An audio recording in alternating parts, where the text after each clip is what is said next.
지난주에 구브로 키프로스지요. 그곳에서 전도한 바울의 모습을 우리는 살펴보았습니다.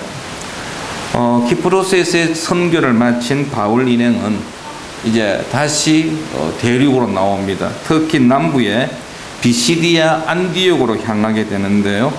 오늘 본문은 비시디아 안디옥까지 여정과 그리고 그 비시디아 안디옥에서의 선교 활동을 특별히 회당에서 설교한 내용을 담고 있습니다. 비시디아 안디옥은 해발 1000m 높이에 있는 도시입니다. 셀루쿠스 1세란 황제가 이게 기원전 281년에 이 도시를 세웠습니다. 그리고 자기 아버지 이름을 붙여가지고 안디옥이라고 이름을 붙였습니다. 동서교통이 교차한 곳으로서 그러다 보니까 무역이 성행하였고 그리고 군사적으로 아주 중요한 요충지였다고 말합니다. 무엇보다도 많은 유대인들이 이 도시에 살고 있었습니다.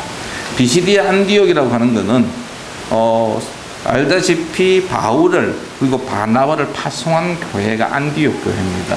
그래서 그 안디옥과 구별하기 위해서 우리는 그냥 안디옥은 안디옥인데 비시디아라는 이름을 앞에 붙여서 비시디아 안디옥이라고 부르는 것입니다. 오늘 보여준 이 바울의 전도 모습은 하나의 패턴입니다. 전형적인 전도 패턴입니다. 그래서 오늘 이 본문을 통해서 준비되어진 전도자, 이 바울의 모습 속에서 우리가 전도할 때 어떻게 해야 할 것인지를 오늘 한번 좀 살펴보기를 원합니다. 먼저 여러분, 전도자는 어떤 경우에도 낙심해서는 안 됩니다. 13절 말씀을 한번 보시기 바랍니다. 13절에 보시면 바울과 및 동행하는 사람들이 바보에서 배 타고 밤밀리아에 있는 버가에 이르니 요한은 그들에게서 떠나 예루살렘으로 돌아가고 했습니다. 그곳에서의 성공적인 전도를 마친 이 바울 일행이 이제 비시디아 안디옥으로 가기 위하여 버가라는 마을에 도착을 했는데 그때 동행하였던 한 사람 마가 요한인데 그가 집으로 돌아간 사건이 벌어집니다. 예루살렘으로 돌아갔습니다. 마가 요한은 바나바의 조카로 알려져 있습니다. 그는 이 바나바와 바울을 돕기 위하여 전도팀에 합류한 사람이었습니다. 그런데 그가 도중에 집으로 돌아간 것입니다. 그 이유에 대해서 성경은 침묵하고 있습니다. 학자들이 궁금하죠. 도대체 왜 마가 요한이 선교 여행을 끝까지 하지 아니하고 중도에 돌아갔을까? 여러 가지 이야기가 나옵니다. 그 중에 하나는 황토병에 걸리지 않았겠느냐. 황토병에 오랜 기간 동안 집 떠나서 두 분이 이제 바울과 바나바 뒷바라지를 한다고 수고하다 보니까 이제 집에 있는 가족들이 그리워져 가지고 구브로는 섬이니까 벗어날 수 없지만 육지에 도착했으니까 집으로 가야겠다 해서 돌아갔다고 이야기하는 사람도 있고요. 또 어떤 사람은 바울에 대한 불만이 때문에 그가 혹시 돌아간 것이 아니냐. 왜냐하면은 처음에 이 전도 여행을 시작할 때는 바나바의 주도하에서 이루어졌는데 구브로의 전도가 끝나면서 약간의 그 전도팀에 조금 미묘한 변화가 있는 것 같습니다. 13절에 보면은 바울과 및 동행하는 사람들로 표현하고 있습니다. 그 앞에는 바나바와 바울에서 바나바가 항상 앞에 언급되어지고 그 다음 바울이 나오는데 이 13절에 딱 보니까 바울이 먼저 언급되어지고 바나바의 이름은 그냥 동행하는 사람들 중에 한 사람으로 지부되어졌다는 것이죠. 이것을 볼 때에 아마 이 전도팀이 안에서 좀 뭔가의 변화가 있었지 않았겠느냐. 그래서 바나바 중심의 전도에서 바울 중심으로 전도가 바뀐 모습을 이 마가 요한이 보고는 거기에 대한 불만으로 집으로 돌아갔을 것이다 라고 이야기하는 사람도 있고요. 어떤 학자들은 이 전도 여행하다 보니까 쉽지가 않지 않습니까? 지금까지 차 타고 비행기 타고 가는 그런 선교가 아니고 걸어서 산을 넘고 물 건너 강 건너, 바다 건너 하는 선교거든요. 그리고 어디 가가지고 편안하게 호텔에 가가지고 먹고 마시며 지내는 그런 선교가 아니고, 진짜 어떨 때는 한 끼 금식 아닌 금식을 해야 하는 그런 선교 여행을 하다 보니까 아마 마가 요한이 지치지 않았겠는가. 특별히 이제 버가에서 이 비시디아 안디오라는 길목이 험준한 산령이라고 합니다. 산맥을 넘어가야 합니다. 산길을 가야 합니다. 그것도 약 한 200km에 가까운 거리를. 그거 생각하니까 앞이 캄캄한 겁니다. 야, 내가 뭐 한다고 이 일을 해야 하는가? 그래서 마가 요한이 아이고 집으로 가자 해서 예루살렘으로 돌아가지 않았겠는가? 분명한 것은 이 마가 요한이 떠남으로 인하여서 사도 바울에게 타격을 주었다는 사실입니다. 사도 바울은 이 마가 요한의 떠남으로 인하여 마음에 상처를 받았습니다. 우리가 그거 어떻게 알 수 있느냐면은 15장에 가면은 이제 바울과 바나바가 2차 선교 여행을 떠나는데 둘이 다툼이 일어납니다. 자, 15장을 한번 보시기 바랍니다. 우리 사도행전 15장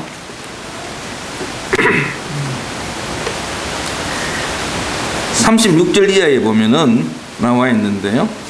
36절에서 이제 바울과 바나바가 2차 전도 여행에 대한 의논을 합니다. 그러면서 37절에서 바나바는 마가를 하는 요한도 데리고 가고자 하나, 2차 선교 여행에 마가 요한을 포함시키자고 하니까 바울이 보인 반응이 38절입니다.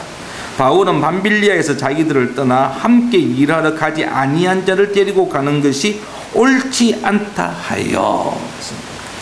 그러니까 마가 요한의 떠남에 대해서 상당히 이 바울은 뭐라 그럴까요? 좀 화가 났다고 할까요?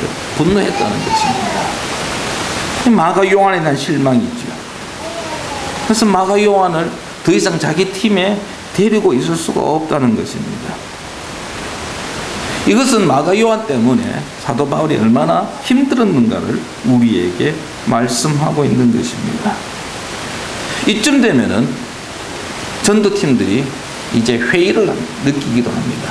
과연 우리가 이걸 해야 하겠는가? 지쳐집니다. 낙심합니다. 포기하고 싶은 마음이 들 때가 있습니다. 하지만 사도 바울은 마가 요한이 떠났음에도 불구하고 비시디아 안디옥으로 길을 재촉했다는 사실입니다. 주저하지 않았습니다. 힘든 산길을 그들은 갔다라는 것입니다. 여러분, 성도 여러분, 우리가 전도할 때에, 복음을 전할 때에 탄탄대로만 열리는 것은 결코 아닙니다.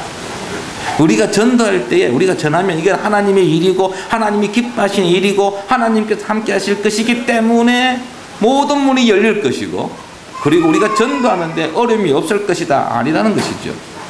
여러분, 토요일 우리 장터 오셔가지고 장터도 하시면서 이제 전도지 나누어 주는데 어떻습니까? 그 전도지를 기쁜 마음으로 화나 미술을 지으면서 받는 분들은 과연 몇 분이나 됩니까? 제가 연산동 교차로를 하루에 몇 번씩 왔다 갔다 보면요, 여러 교회에서 온 전도팀들을 만납니다. 심지어는 수영역 교회에서 와가지고 테이블을 차려놓고 커피를 나눠주기도 합니다. 어떤 교회는 사탕하고 전도지를 해가서 나눠주기도 합니다. 그런데 옆에서 보면은요, 19번 그냥 지나갑니다. 그냥 지나갑니다. 받는 사람도요, 얼굴 표정을 보면은요, 전혀 뭐 고맙다거나 뭐 그런 표정 없습니다. 귀찮다는 얼굴 표정을 보여줍니다. 여러분들, 우리가 전도하고 돌아서가 탁 들어오면은 힘이 쑥 빠질 때 있지 않습니까? 그렇다고 해서 우리가 포기할 수는 없다는 것입니다. 내가 복음을 두고 나가서 참 열심을 다해서 땀 흘려 수고했는데 아무런 열매가 없다. 여러분, 그럼에도 불구하고 우리는 전해야 한다는 것입니다. 여러분, 과연 우리가 이렇게 전도 재난 돌리는 것, 장터하는 것, 티슈 나누어주는 것, 이것이 과연 어떤 의미가 있을까? 여러분, 의미 있습니다. 우리는 모릅니다. 하나님의 역사하심을 우리는 알 수가 없습니다. 우리가 무심코 건네준 그 전도지 한 장 때문에 그냥 지나가는 말로 예수님 믿으십시오라고 던진 그 말 한마디로 인하여서 하나님의 놀라운 역사가 일어나기도 한다는 것입니다. 그러므로 전도하면서 여러분 낙심하거나 좌절하지 마십시오. 사탄이 우리를 방해한다 할지라도 우리는 앞을 향하여 꿋꿋하게 나아갈 수 있기를 바랍니다. 두 번째로요, 전도자는요 언제나 어디에서든지 복음을 전할 준비가 되어 있어야 합니다. 13장 14절 말씀에 보면 그들은 버가에서 더 나아가 비시디아 안디옥에 이르러 안식일에 회당에 들어가 앉으니라 했습니다. 비시디아 안디옥에 드디어 도착을 했습니다. 마침 안식일이었습니다. 안식일에는 이스라엘 백성들이 회당에 모여서 예배합니다. 회당은 유대인들이 모여서 예배드리는 장소입니다. 회당이 안디옥에 있었다는 이야기는 그만큼 유대인들이 안디옥에 많이 살고 있었다는 사실을 우리에게 보여줍니다. 바울이 안식일에 회당 예배에 참석했다는 것은 유대인들이 그들에게서 전도 대상자라는, 그것도 우선순위를 둔 전도 대상자라는 사실을 우리에게 이야기를 합니다. 그리고 또 하나는 전도함에 있어서 주일에, 안식일에 하나님께 예배하는 것을 빼먹지 않았다라는 것입니다. 오늘 주보에 이제 주일 성수에 대한 레시피를 제가 실었는데요. 여러분, 그 무엇보다도 우리의 삶에 있어서 가장 우선순위 두어야 할 것은 하나님께 예배하는 것입니다.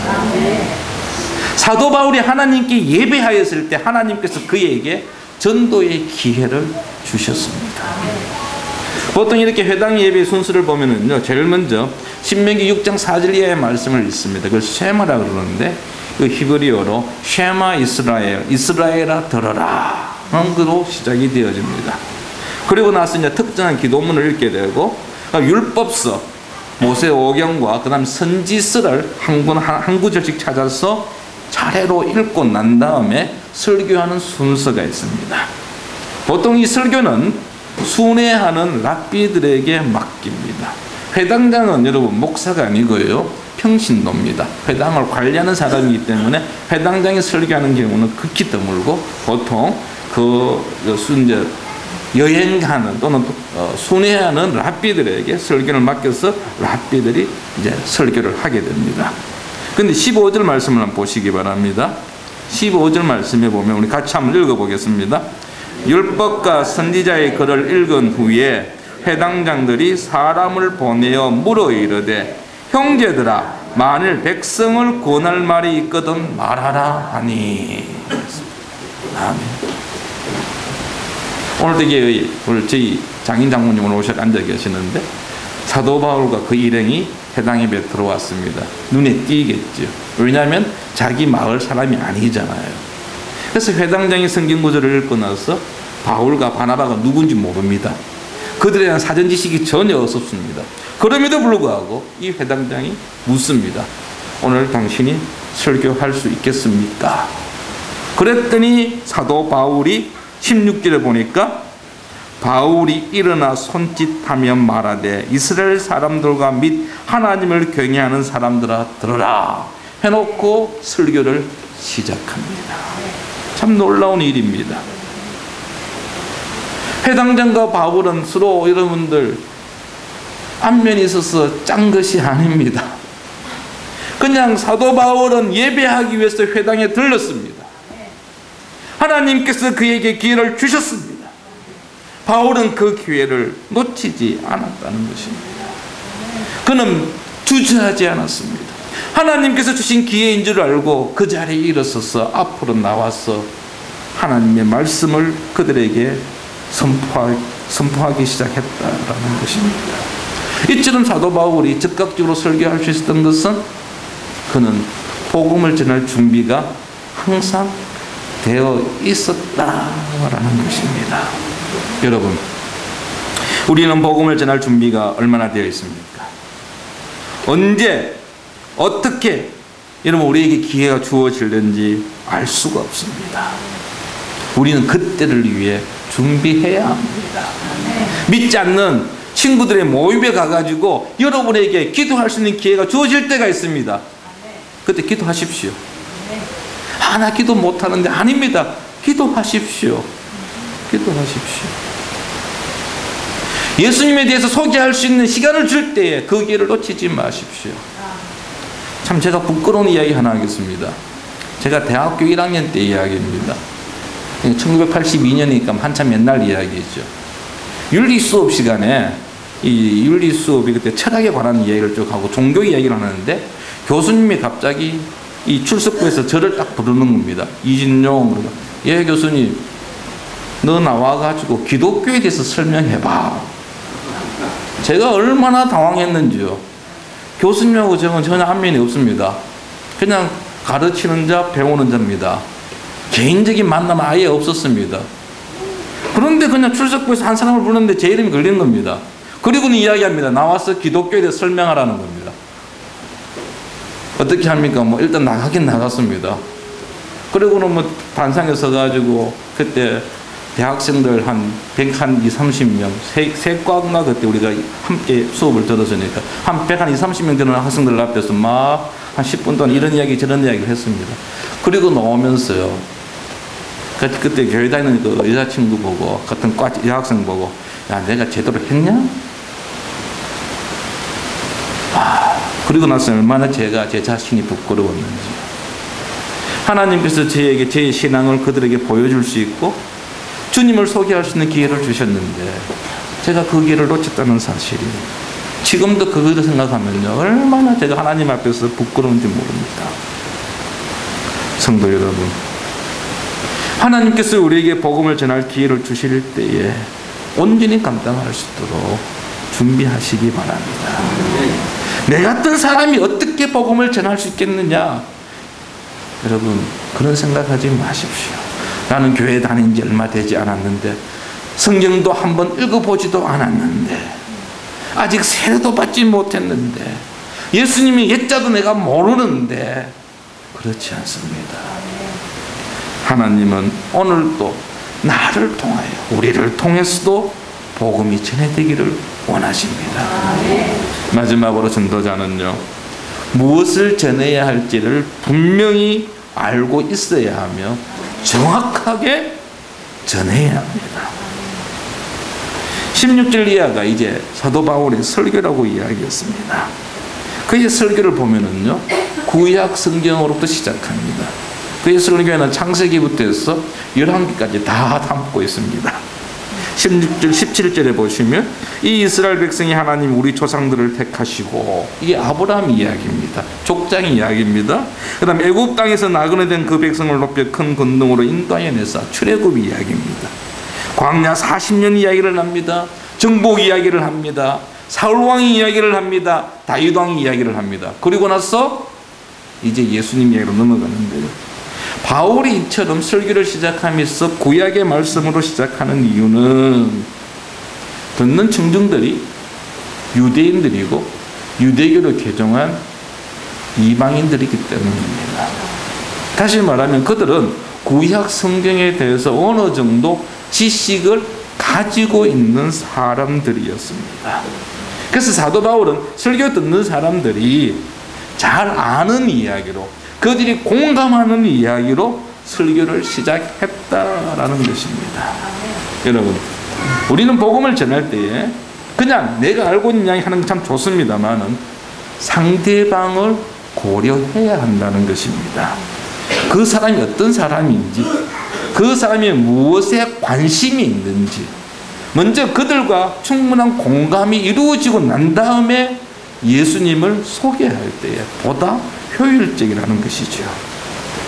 그들의 마음을 얻기 위하여서 바울은 복음을 소개하기에 앞서서 이 구약의 말씀들을 선포했던 것입니다. 그런데 여러분, 중요한 것은 그게 전부가 아니라는 것이죠. 바울이 이렇게 구약의 말씀을 인용하였지만 그걸로 끝을 맺지 않았습니다. 자, 23절로 들어갑니다. 23절 말씀 우리 같이 한번 읽겠습니다. 하나님이 약속하신 대로 이 사람의 후손에서 이스라엘 위하여 구주를 세우셨으니 곧 예수라 했습니다. 아멘. 사도 바울은 예수님이 하나님께서 약속하신 구주이심을, 메시아이심을 그들에게 분명하게 선포하고 있습니다. 그리고 예수 그리스도의 십자가의 죽음과 그분의 부활하심을 말씀하면서 이것이 곧 하나님께서 이스라엘 백성들에게 약속하신 것이 성취되어진 것이라고 말씀하고 있습니다. 33절 한번 보십시오. 33절에 보면 곧 하나님이 예수를 일으키사 우리 자녀들에게 이 약속을 이루게 하셨다 함이라. 네. 지금 비시디아 안디옥 회당에 있는 사람들은 예루살렘 유대 지역에서 떠난 사람들입니다. 디아스포라 유대인들입니다. 그들은 바울과 바나바에 대해서 잘 모르는 사람들이고 어쩌면 그들 가운데 대부분은 예수님에 대한 이야기를 잘 모르는 사람입니다. 소문은 들었을 것입니다. 예루살렘에서 얼마 전에 예수라는 사람을 십자가에 죽였다. 빌라도 총독이 그에게 사형을 선고했다. 그런데 부활했다는 그런 소문도 있더라. 그런 이야기를 들었는지는 모르겠습니다. 그들에게 너희들이 혹 알고 있다고 하는 그 예수는 바로 하나님께서, 구약의 하나님께서 우리에게 약속하신 메시아이시다. 그리스도이심을 분명히 선포하고 있다는 것입니다.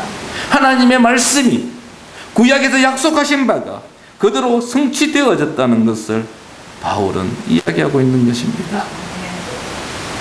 41절 말씀을 한번 보십시오. 41절에 보시면은 일러스되 보라 멸시하는 사람들아 너희는 놀라고 멸망하라. 내가 너희들을 당하여 한 일을 행할 것이니 사람이 너에게 일러줄지라도 도무지 믿지 못할 일이라 하였느니라 하니라. 아멘. 이게 하박국 1장 5절 말씀입니다. 거기에 모인 무리들에게 예수 그리스도가 메시아이심을 선포한 바울은, 예수님의 십자가의 죽음과 부활을 말씀하신 바울은 이제 그들에게 믿음을 촉구하면서 만약에 너희 유대인들이 부활하신 예수님을 통한 죄 용서의 복음을 거절하면 선지자들의 예언대로 망하게 될 것을 경고하고 있습니다. 예수 그리스도를 소개하는 것으로 끝나는 것이 아니라 그들에게 권면하고 있습니다. 여러분, 우리 전도할 때요, 신변 잡기 이야기하는 거 좋습니다. 그걸로 시작을 하십시오. 지금 뉴스에서 떠들고 있는 아주 재밌는 뉴스거리 또는 지금 정치 이야기 그런 걸로 시작은 좋습니다. 근데 그걸로 끝나면 안 되겠죠. 우리는 그 모든 것들을 예수님께 연결해야 됩니다. 그리고 그들에게 믿음에 초점을 해야 합니다. 예수를 믿어야만이 구원받는다. 이 이야기 분명히 해야 합니다. 예수 믿지 않는 자 망한다는 이야기 우리는 분명히 전해야 합니다. 이거는 타협할 수 없는 불변의 진리입니다. 미루지 마십시오. 다음 기회에 내가 전하면 되지 않겠나. 오늘 여기까지만 딱 이야기하고 예수님 이야기는 다음에 하고 그 다음에 이야기는 그 다음에 하지. 여러분, 미루지 마십시오. 하나님께서 기회를 주셨을 때는 담대하게 선포하십시오. 예수 구원 외치시기 바랍니다. 타협하지 마십시오. 주저하지 마십시오. 양보할 수 없습니다. 제가 어제 전에 읽은 글귀에 이런 글귀가 있었습니다. 당신이 믿음을 나눈 사람이 아무런 반응을 보이지 않더라도 당신은 순종했으므로 결코 실패하지 않았다. 참 제 마음에 다 왔더라고요. 우리가 전도하잖아요. 상대방이 어떤 변화가 일어나지 않아요. 오히려 나의 전도에 대해서 거부 반응, 알레르기 반응을 보였다 할지라도 나는 주님의 말씀에 순종하였기 때문에 결코 실패한 것이 아니라는 것입니다. 우리는 전도하면 반드시 그 사람을 이 격에 탁 앉히고 예수 믿게 만들고 신앙 고백하게 하고 세례를 받게 하는 것을 생각하는데 주님은 그렇지 않다는 것입니다. 여러분, 사도 바울도 전도했을 때요, 저 사도 바울 설교를 들었던 모든 사람이 예수님 믿은 것 아닙니다. 예수님도 마찬가지였습니다. 예수님도 수많은 유대인들에게, 모인 무리들에게 하나님의 말씀을 선포했습니다. 하나님 나라를 이야기했습니다. 그런데 그들 가운데 얼마나 믿었습니까? 그들 가운데 예수님을 향해서 십자가에 못 박혀 죽이라고 외친 자들도 있었습니다. 바리새인들은, 서기관들은 돌아서지 않았습니다. 하물며 우리가 전도할 때에,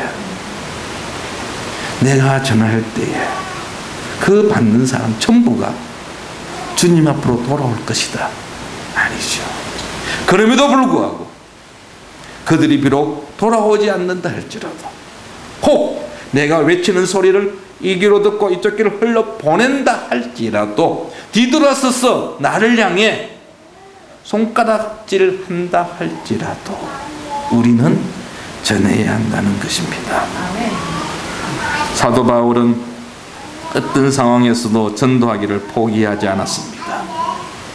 하나님께서 그 기회를 주실 때에 그 기회를 놓치지 않았습니다. 그리고 분명하게 복음의 핵심을 선포하였습니다. 우리 주변에는 아직도 복음을 들어야 할 자가 많이 있습니다. 준비된 전도자가 되어서 주님께서 나에게 맡기신 사명, 우리에게 맡기신 사명 온전히 감당하는 저와 여러분 되기를 축원합니다. 아버지 하나님,